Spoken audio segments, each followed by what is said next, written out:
You break your leg right now. An ambulance comes. A doctor sets the bone. You go home in a cast. Now imagine the same injury 50,000 years ago. No ambulance, no cast, no antibiotics, just you, your group, and the open land. For most of human history, getting badly sick or hurt should have meant death within days. Your body would have been a burden. Your group would have moved on without you. That's the assumption most people carry.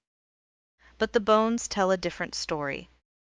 Deep in the Zagros Mountains of what is now Iraq, archaeologist Ralph Selecki excavated a cave called Shanidar in the 1950s and 60s. Inside, he found the remains of a Neanderthal man, now known as Shanidar I. This man was missing part of one arm. He was likely blind in one eye. He had healed fractures in his legs and feet that would have made walking difficult, maybe impossible, without help.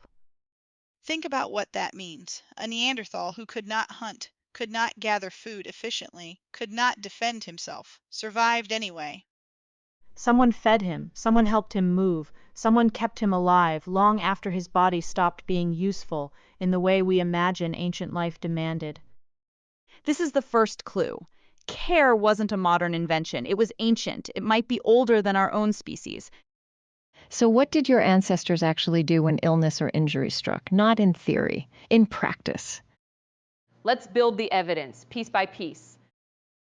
Start with plants. For decades, people assumed early humans had no real medicine, just superstition, maybe a lucky herb here or there.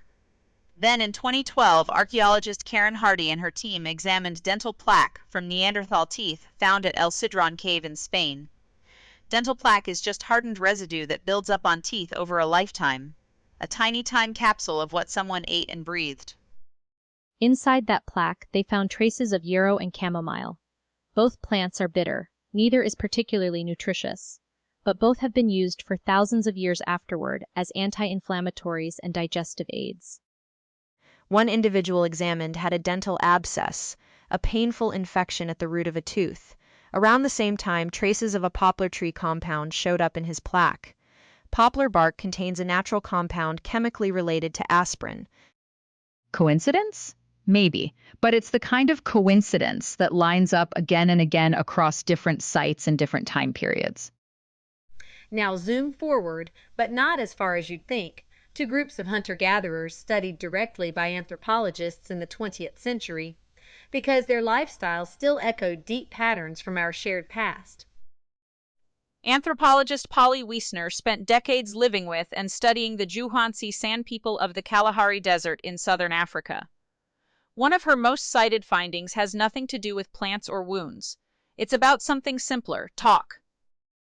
Wiessner recorded what San communities discussed around the evening campfire versus during the day. During the day, conversation was practical. Work, food, complaints, gossip, economics. But at night, around the fire, the subject shifted. Stories, myths, information about distant relatives, alliances, who could be trusted, who had helped whom. Why does this matter for illness and injury? Because a hunter-gatherer's real safety net wasn't a hospital. It was a web of relationships, stretched across a wide region, maintained through stories and shared history. If you got sick in your camp, you weren't just relying on the dozen people around you. You were relying on everyone those dozen people had ever helped, fed, or sheltered, because now they owed you.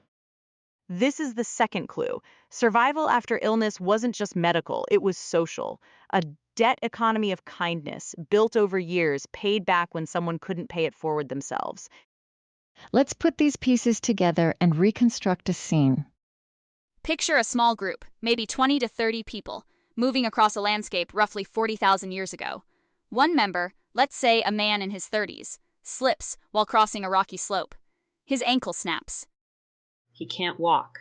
The group can't simply leave him. He's someone's brother, someone's partner, someone who once carried an injured child for 3 days during a difficult migration. So the group slows down. Maybe they stop entirely for a while, camping near water and shelter. Someone who knows plants goes looking for willow bark or a poplar tree, something bitter, something that's worked before for pain and swelling. The bark gets chewed or boiled in water if they have a container, and given to him. Someone splints the ankle. maybe with stiff bark, bound with cord made from plant fiber or sinew, the tendons and ligaments from an animal that can be twisted into surprisingly strong rope. For days, maybe weeks, others bring him food. They bring him water.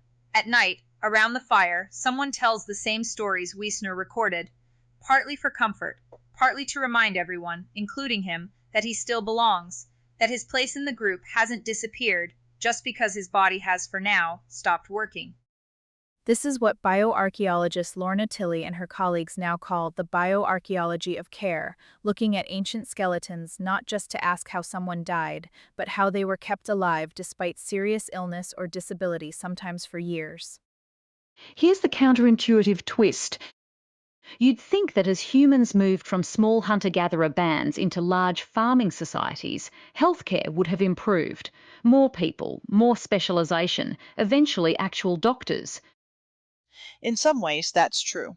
But early agricultural societies also introduced something hunter-gatherer life mostly didn't have at this scale. Dense populations living close to domesticated animals, stored grain, and each other's waste. Skeletal evidence from early farming communities shows a measurable increase in disease markers, signs of malnutrition, infections, and the kinds of chronic conditions that come from repetitive, grinding physical labor. Tooth decay, almost rare in many hunter-gatherer populations, becomes far more common once diets shift heavily towards starchy grains. In other words, the move towards civilization didn't just bring better care, it also created more things to need care for. Hunter-gatherer groups weren't healthier because they had modern medicine. They were often healthier because their lifestyle generated fewer chronic problems in the first place. And when something did go wrong, the response was immediate, personal, and communal. No waiting room, no insurance forms. Just the people who already knew you doing what they could, because leaving you behind wasn't really an option psychologically or socially. Now think about your own life. When you're sick today, you might take medicine that traces its origins, in some cases, back to exactly the kinds of plants Neanderthals were chewing on at El Sidrón. Willow bark led eventually to aspirin. Plant compounds discovered through trial and error over tens of thousands of years still form the basis of a huge portion of modern pharmacology. But something else has changed, too. For most of human history, being sick meant being surrounded by people who fed you, who told you stories at night, who reminded you that you still mattered even when you couldn't contribute. Today, illness can be one of the most isolating experiences a person has. A locked apartment door, a phone that doesn't ring, days that pass with no one checking in. Shanidar 1 lived for years with injuries that should have ended him immediately, not because Neanderthals had hospitals, because they had each other. You break your leg right now, an ambulance comes. A doctor sets the bone, you go home, and the question is no longer whether your body can heal. It's whether anyone's there with you while it does.